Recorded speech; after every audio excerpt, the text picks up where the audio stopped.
মাই simple traditional চ্যানেলে আপনাদের স্বাগত। আজ আমি আপনাদের লাউ ও শিম দিয়ে পিঠে বানিয়ে দেখাবো। প্রথমে লাউ ও শিম পরিষ্কার করে ধুয়ে নিতে হবে, তারপর জল ছেঁকে কুকারে 1.5 গ্লাসের মতো জল দিয়ে দিতে হবে। এরপর শিম লাউ কুকারের মধ্যে দিয়ে দিলাম। শিম দেওয়ার পর অল্প নুন দিয়ে দিলাম 2 চামচের মতো আন্দাজ মতো। এরপর লাউটা দিয়ে দিলাম। লাউটা দিয়ে ভালো করে কুকারের ঢাকাটা বন্ধ করে দিতে হবে। কুকারের ঢাকাটা বন্ধ করে গ্যাস চালিয়ে 4টে সিটি দিয়ে নিতে হবে।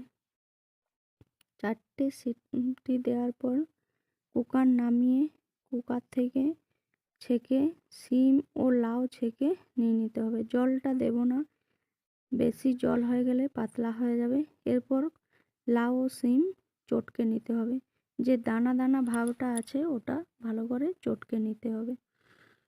ভালো করে চটকে এরপর গুঁড়ি দিয়ে মিক্স করতে হবে। গুঁড়িটা অল্প অল্প করে মিক্স করতে হবে, একবারে দিলে দোলা পাকিয়ে যাবে।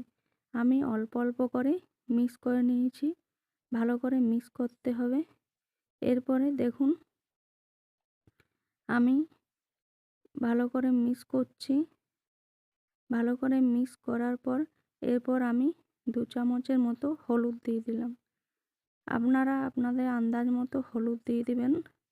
আমি 2 চামচ হলুদ দিয়ে মিক্স করে নিলাম। মিক্স করে আমি 2 চামচের মতো লবণ দিয়ে নিলাম। আপনারা আন্দাজ মতো লবণ দিয়ে নেবেন আপনাদের পরিমাণ মতো। ভালো করে মিক্স করে এরপর আমি 1 চামচ জিরে ধনে বাটা ও 1 চামচ আদা বাটা দিয়ে দিলাম। এটাও ভালো করে মিক্স করে নিতে হবে। ভালো করে মিক্স করে নিচ্ছি দেখুন। এরপর মিক্স করার পর আমি ভালো করে মিক্স করছি দেখুন। ভালো করে মিক্স করার পর আমি লঙ্কা বাটা দিয়ে দিলাম। লঙ্কাটা আমি দেখুন চামচ দিয়ে নেড়ে নিচ্ছি, কারণ আমার হাত জ্বালা করে। ওই জন্যে দেখুন আমি চামচ দিয়ে ভালো করে মিক্স করে নিচ্ছি। ভালো করে মিক্স করে নিলাম দেখুন। এরপর তাওয়াটা আমি ভালো করে গরম করে নেব। তাওয়া গরম হয়ে গেছে। এরপর বেগুনের বোটাটা কেটে নিয়েছি, তা তেল দিয়ে তাওয়ার মধ্যে তেল দিয়ে গোলাটা দিতে হবে। এই ব্যাটারটা দিয়ে দিলাম 1 চামচের মতো। ভালো করে হাত দিয়ে বেলে নিতে হবে। দেখুন আমি কেমন করে বেলে নিচ্ছি। ভালো করে বেলে নিতে হবে। খুব পাতলাও বেলা যাবে না, আবার খুব মোটাও না। দেখুন আমি কীরকম করে বেলছি। এরপর গ্যাসটা 1 মিনিট ফুলে দিতে হবে। 1 মিনিট দেওয়ার পর সিমে দিয়ে নেবেন। দেখুন উপরের জলটা যখন শুকিয়ে যাবে খুন্তি দিয়ে সাইডগুলো উঠিয়ে নিতে হবে।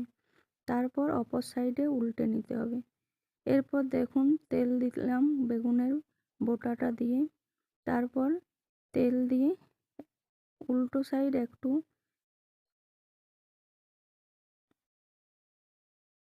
উল্টো সাইডে দেখুন একটু করে নিলাম। তারপর আবার উল্টে নিলাম। উল্টে নিয়ে আবার তেল দিয়ে দিলাম। দেখুন হালকা হালকা করে চেপে চেপে তেলটা দিতে হবে। তেল দিয়ে আবার অপর সাইডে উল্টে নেব। এরপর অপর সাইডে উল্টে নিয়ে দেখুন আমার পিঠেটা হয়ে গেছে। এরকমভাবে আমি সব পিঠেগুলো বানিয়ে নেব। পিঠেগুলো বানিয়ে নিলাম। আপনারা যদি আমার ভিডিওটা ভালো লেগে থাকে তাহলে সাবস্ক্রাইব করবেন, বেল আইকনটি টিপে দিবেন।